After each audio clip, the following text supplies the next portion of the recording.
विद्यार्थी मित्रांनो, आज आपण इतिहासचा दुसरा धडा शिवपूर्वकालीन भारत या धड्याचे आपण प्रश्नोत्तर जे आहेत ते सोडवणार आहोत.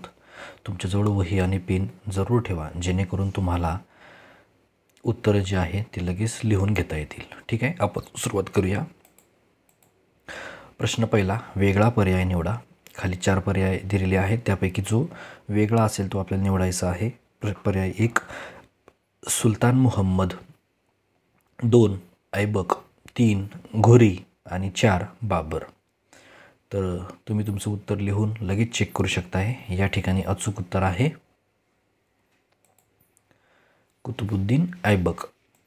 पुढील प्रश्न क्रमांक 2, शिवपूर्व काळातील शेवटची राजवट रिकामी जागा यांची होती. पर्याय पहिला राष्ट्रकूट, पर्याय दुसरा यादव, पर्याय तिसरा चोळ आणि पर्याय चौथा चौहान. तर यापैकी शिवपूर्व काळातील शेवटची राजवट होती यादव यांची. प्रश्न क्रमांक 3, यादव घराण्याची राजधानी रिकामी जागा ही होती. पर्याय पहिला औरंगाबाद, दुसरा ठाणे, तिसरा पर्याय देवगिरी आणि चौथा पर्याय बेळगाव. तर तुम्ही तुमचं उत्तर लगेच चेक करू शकताय. या ठिकाणी यादवांची जी राजधानी आहे ती होती देवगिरी. प्रश्न क्रमांक 4, रिकामी जागा यांचा काळ हा मराठीच्या दृष्टीने सुवर्ण काळ मानला जातो. पर्याय पहिला राष्ट्रकूट, पर्याय दुसरा चौहान, पर्याय तिसरा चोळ आणि पर्याय चौथा यादव.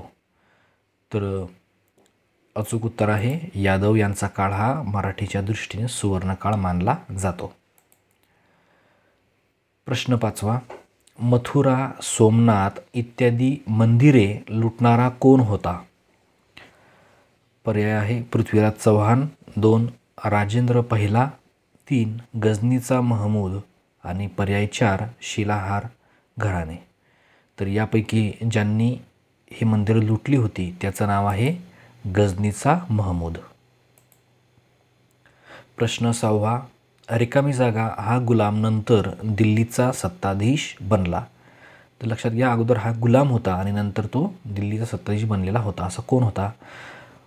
पर्याय पहिला मोहम्मद बिन कासिम, पर्याय दुसरा राजेंद्र पहिला, पर्याय तिसरा गजनीचा महमूद आणि पर्याय चौथा कुतुबुद्दीन ऐबक.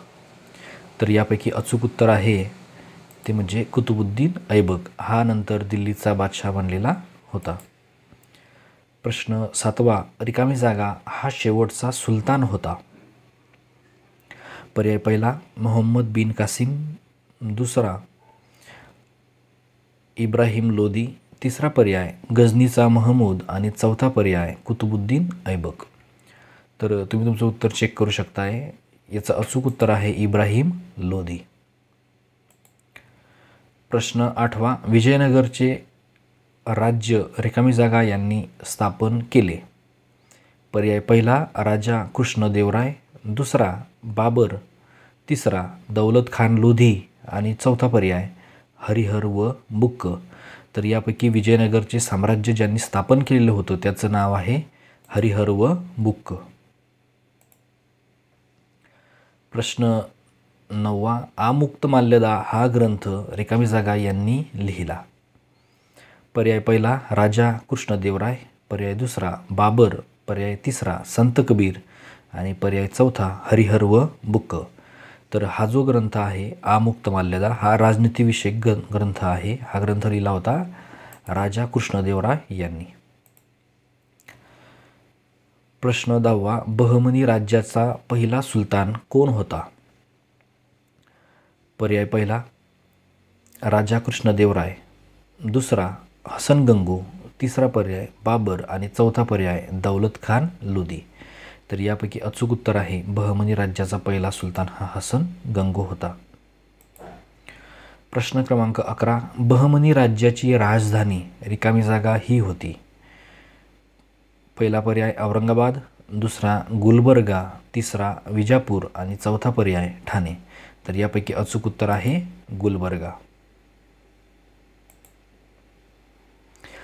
प्रश्न 12, मुघल सत्तेचा संस्थापक कोण होता. पहिला पर्याय औरंगजेब, दुसरा पर्याय अकबर, तिसरा पर्याय बाबर आणि चौथा पर्याय कृष्णदेवराय. तर यापैकी मुघल सत्तेचा संस्थापक होता बाबर. प्रश्न 13वा. रिकामी जागा या ठिकाणच्या लढाईत बाबराने भारतात पहिल्यांदाच तोफखान्याचा वापर केला. तर पर्याय बघून घ्या. पर्याय पहिला पानिपत, दुसरा पर्याय औरंगाबाद, तिसरा पर्याय पुणे आणि चौथा पर्याय अमरावती. तर याचं अचूक उत्तर आहे पानिपत. प्रश्न क्रमांक 14. गोंडवनच्या राणीचे नाव काय? पर्याय पहिला राणी लक्ष्मीबाई, दुसरा पर्याय राणी दुर्गावती, तिसरा पर्याय राणी पद्मावती आणि चौथा पर्याय चांदबिबी. तर गोंडवनच्या राणीचं नाव होतं राणी दुर्गावती. प्रश्न क्रमांक 15. शीखांचे 9वे गुरु कोण होते? पहिला पर्याय गुरु नानक, दुसरा पर्याय गुरु गोविंद सिंग, तिसरा पर्याय गुरु तेग बहादूर आणि चौथा पर्याय महाराणा प्रताप. तर शीखांचे 9वे जे गुरु होते त्यांचं नाव होतं गुरु तेग बहादूर. प्रश्न 16वा. उदयसिंहाचा पुत्र कोण होता? पर्याय पहिला कृष्णदेवराय, पर्याय दुसरा महाराणा प्रताप, पर्याय तिसरा पृथ्वीराज चव्हाण आणि पर्याय चौथा अकबर. तर उदयसिंह यांचा पुत्र त्याचं नाव आहे महाराणा प्रताप. प्रश्न 17वा. राजघराण्याचं नाव व ठिकाण यांची चुकीची जोडी ओळखा. बघा या ठिकाणी पहिल्यांदा राजघराण्याचं नाव दिलेलं आहे आणि त्यानंतर ते ज्या ठिकाणी अस्तित्वात होतं त्या ठिकाणाचं नाव दिलेलं आहे. तर यांच्यापैकी चुकीची जोडी आपल्याला ओळखायची आहे. पर्याय पहिला पाल हे राजघराणं होतं बंगाल या ठिकाणी, होयसळ हे राजघराणं होतं कर्नाटक या ठिकाणी, शिलाहार हे राजघराणं होतं उत्तर भारतात आणि चौथा पर्याय राजपूत हे राजघराणं होतं उत्तर भारतामध्ये. तर या 4 राजघराण्यांपैकी जी चुकीची जोडी आहे ती आपल्याला ओळखायची आहे. तर या ठिकाणी अचूक उत्तर आहे शिलाहार उत्तर भारत, कारण शिलाहार हे जे राजघराणं होतं हे महाराष्ट्रामध्ये होतं. प्रश्न 18वा. कृष्णदेवराय यांच्याविषयी चुकीचे विधान ओळखा. पर्याय पहिला इसवी सन 1905 मध्ये ते राजा झालेत, दुसरा पर्याय आमुक्तमाल्यदा हा ग्रंथ त्यांनी लिहिला, तिसरा पर्याय 1000 राम मंदिर व विठ्ठल मंदिरांचे त्यांनी बांधकाम केले आणि चौथा पर्याय वरीलपैकी सर्व बरोबर. तर या ठिकाणी कृष्णदेवराय यांच्याविषयी अचूक उत्तर आहे वरीलपैकी सर्व बरोबर. ह्या सर्व बाबी त्यांनी केलेल्या आहेत. प्रश्न क्रमांक 19. चुकीची जोडी ओळखा. बिदरची बरीदशाही, वऱ्हाडची इमादशाही, अहमदनगरची आदिलशाही आणि गोवळकोंड्याची कुतुबशाही. तर यांच्यापैकी चुकीचं पर्याय आहे अहमदनगरची आदिलशाही. तर लक्षात घ्या अहमदनगरला आदिलशाही नव्हती, आदिलशाही ही विजापूरला होती. अहमदनगरला जी होती तिचं नाव आहे निजामशाही. प्रश्न क्रमांक 20. 8व्या शतकातील बंगालमधील राजप्रसिद्ध राजघराणे कोणते? तर पर्याय आहेत होयसळ, परमार, चोळ आणि शेवटचा पर्याय पाल. तर बंगालमधील जे प्रसिद्ध राजघराणं आहे त्याचं नाव आहे पाल. प्रश्न क्रमांक 21. पुढीलपैकी कोणत्या राजघराण्याचा समावेश राजपूत राजकारणात होत नाही? पर्याय पहिला गढवाल, दुसरा पर्याय परमार, तिसरा पर्याय चौहान आणि चौथा पर्याय राष्ट्रकूट. तर या ठिकाणी राजपूत घराण्यामध्ये राष्ट्रकुटांचा समावेश होत नाही, उर्वरित तिघांचाही समावेश होतो. प्रश्न क्रमांक 22. पहिल्या तराईच्या लढाईत पृथ्वीराज चव्हाण यांनी कोणाचा पराभव केला? पर्याय पहिला सुलतान महमूद, पर्याय दुसरा मोहम्मद तुघलक, पर्याय तिसरा इब्राहिम लोधी आणि चौथा पर्याय आहे मोहम्मद घोरी. तर बघा पहिल्या तराईच्या लढाईमध्ये पृथ्वीराज चव्हाण यांनी ज्यांना हरवलं होतं त्याचं नाव आहे मोहम्मद घोरी. प्रश्न क्रमांक 23, होयसळ घराण्यातील कोणत्या राजाने संपूर्ण कर्नाटक जिंकला?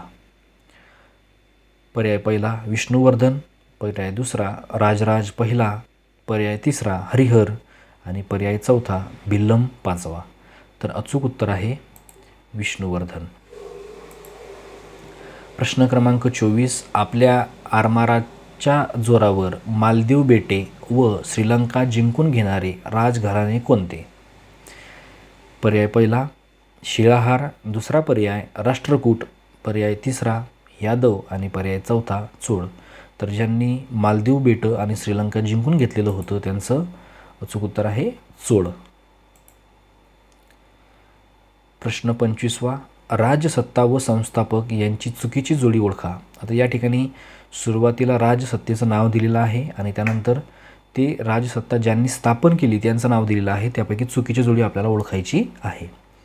पर्याय पहिला यादव यांची संस्थापक आहे पाचवा भिल्लम. बहमनी राज्याची स्थापना केली हसन गंगूने.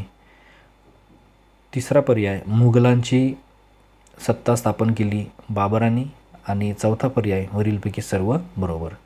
तर हे जे 3 पर्याय आहेत हे जर आपण वाचले तर आपल्या लक्षात येते की वरीलपैकी सर्व बरोबर आहेत. प्रश्न क्रमांक 26, सुलतान महमूदाने खालीलपैकी कोणते मंदिर लुटले नाही? तर बघा 3 मंदिरांची नावं दिलेली आहेत. त्यापैकी जर एखादं लुटलं नसेल तर ते आपलं उत्तर होईल किंवा चौथा पर्याय आहे वरीलपैकी सर्व लुटले. पर्याय पहिला सोमनाथ, पर्याय दुसरा वृंदावन, पर्याय तिसरा मथुरा आणि पर्याय चौथा वरीलपैकी सर्व लुटले. तर तुम्ही तुमचं उत्तर चेक करू शकता. या ठिकाणी अचूक उत्तर आहे वरीलपैकी सर्व लुटले.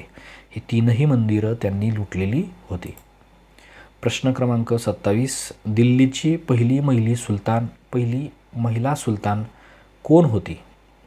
तर पर्याय आहेत चांदबिबी, दुसरा पर्याय बेगम फातिमा, तिसरा पर्याय नूरजहान आणि चौथा पर्याय रजिया.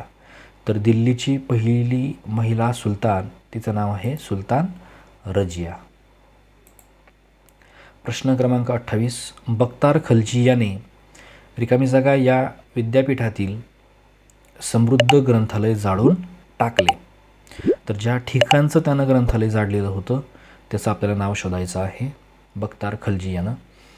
पर्याय पहिला वाराणसी, पर्याय दुसरा नालंदा, पर्याय तिसरा मथुरा आणि चौथा पर्याय कनौज. तर अचूक उत्तर आहे नालंदा. प्रश्न क्रमांक 28, राजा कृष्णदेवराय याचा रिकामी जागा यावर्षी मृत्यू झाला. पर्याय पहिला इसवी सन 1509, पर्याय दुसरा 1510, पर्याय तिसरा 1565 आणि पर्याय चौथा 1526. तर राजा कृष्णदेवराय यांचा मृत्यू झाला 1530 या वर्षी. पुढील प्रश्न क्रमांक 30, शेवटचा प्रश्न, महमूद गवान यांच्याविषयी योग्य विधान ओळखा. पहिला पर्याय हा बहमनी राज्याचा प्रशासक होता. दुसरा पर्याय जमीन महसूल व्यवस्थेत त्यांनी सुधारणा केली. तिसरा पर्याय सैनिकांना रोख पगार देण्यास त्यांनी सुरुवात केली आणि चौथा पर्याय वरीलपैकी सर्व बरोबर. तर या ठिकाणी जे अचूक उत्तर आहे ते आहे वरीलपैकी सर्व बरोबर.